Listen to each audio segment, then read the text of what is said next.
युवाहरू देशभित्र बस्नै नसकेर गएका त होइनन् नि त, च्वाइसले गएका हुन्। सुन्नुभयो यो मान्छेको बोली? के बोल्दैछ यो मान्छे? भन्दैछ नेपाली युवाहरू देशमा बस्न नसकेर होइन, रहरले विदेश गएका हुन्। अरे यार, अलिकति त लाज मान्नुहोस्। तपाईँलाई के थाहा बाध्यता के हो? कुन चाहिँ छोरालाई रहर हुन्छ र बाकसमा प्याक भएर फर्किने डर बोकेर जहाज चढ्न? कुन चाहिँ आमालाई रहर हुन्छ आफ्नो जवान छोरालाई एयरपोर्टमा गला फाटेर रुँदै बिदा गर्न? तपाईँले त दशकौँसम्म सत्ताको रस चुस्नुभयो, उखान र टुक्काले जनतालाई लठ्याउनु भयो, तर तपाईँकै शासनकालमा कति युवाहरूको सपनाले आत्महत्या गर्यो? त्यसको हिसाब छ तपाईँसँग? देशमा भ्रष्टाचारको पहाड बनाउनु भयो, आफ्ना आसेपासेलाई पोस्नुभयो, तर एउटा इमान्दार युवाले यहाँ आफ्नो भविष्य देखेन। तपाईँको नजरमा त्यो चोइस भयो होइन, तर हाम्रो नजरमा त्यो तपाईँको कुशासनले दिएको देश निकाला हो। दशकौँसम्म सत्ताको लुछा चुनीमा बस्ने तपाईँ, तर जनताले के पाए? भ्रष्टाचार तपाईँकै वरपर छ, काण्डहरू तपाईँकै नाममा छन्, युवाहरूको भविष्य तपाईँले खाडीको बाकसमा प्याक गरिदिनु भयो।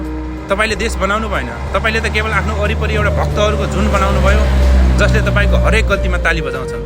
जनतालाई उखान टुक्कामा लट्याएर देश लुट्ने दिन गयो। अब शहीद परिवारको आँसु पुस्ने बेला डिबेटको नाटक गर्ने, देश डुब्न लाग्दा सबैभन्दा पहिले कुलेलाम ठोक्ने तपाईँ नै हो। जनता अब तपाईँको छनौटको राजनीति बुझ्दैनन्, तपाईँको अहङ्कारको अन्त्य चाहन्छन्। हिम्मत छ भने झापाको चुनावमा जाँदा कुनै युवालाई सोध्नुहोस्, तँ किन विदेश जाँदैछस्?